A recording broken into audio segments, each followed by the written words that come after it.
Huwag, Ai! Joanne, kami huwag mo subukan. Putok niya. Hindi ako papayag na kaskunin niyo si Joanne. Ha? Sana naisip niyo din na sa legal age si Joanne. Pag kunin niyo siya, ibig sabihin nagkikidnap kayo. Pipilitin akong arestuhin kayo bilang isang pulis. Sige.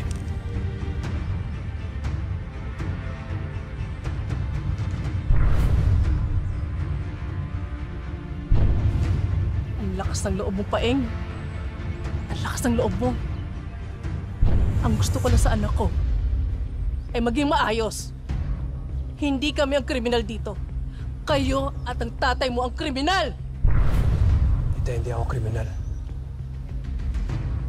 Sa lahat ng korupsyon na ginawa ng tatay ko, wala akong kinuhang isang piso.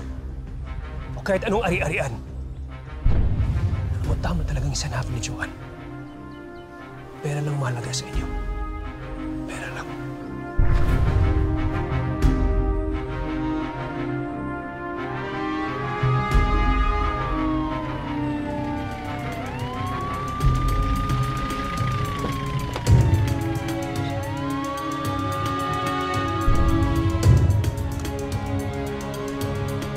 Sir Policarpio, ano nangyayari dito? May tumibre sa amin mga tindera. Okay na kami dito. Shovel, let's go. Hindi pa tayo tapos, Paeng. Hindi kayo makakasal. Hindi kayo magiging masaya.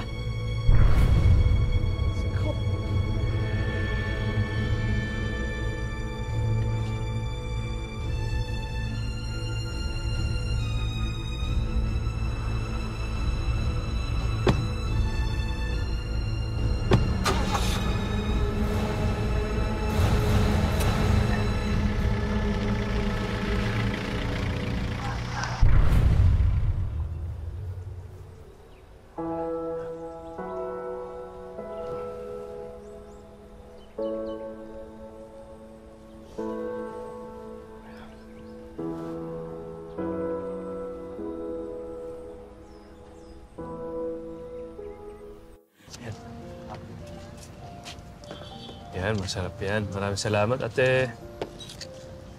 Thank you. Salamat. Mahal. Pasensya ka na, naranasan mo itong lahat na sa akin, ha?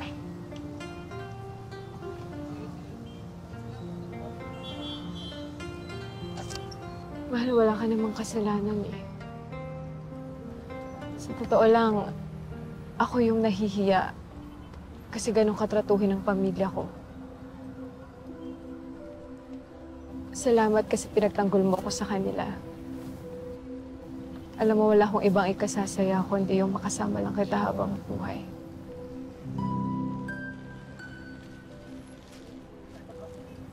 Mahal na mahal kita, Joanne. Mahal na mahal kita. Pero kailangan natin maging maingat. Kilala ko sila Mama at si Ai, Gemma. Hindi sila titigil hanggat hindi nila ako nilalayo sa'yo. Pangako sa'yo. Pag magpagkasal na tayo, wala na makakahiwalay sa ating dalawa.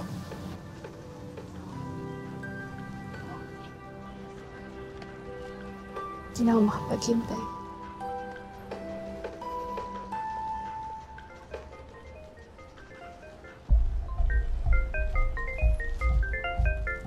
Si Chief. Yes, Chief. Ano? Ano nangyari kay Presidente?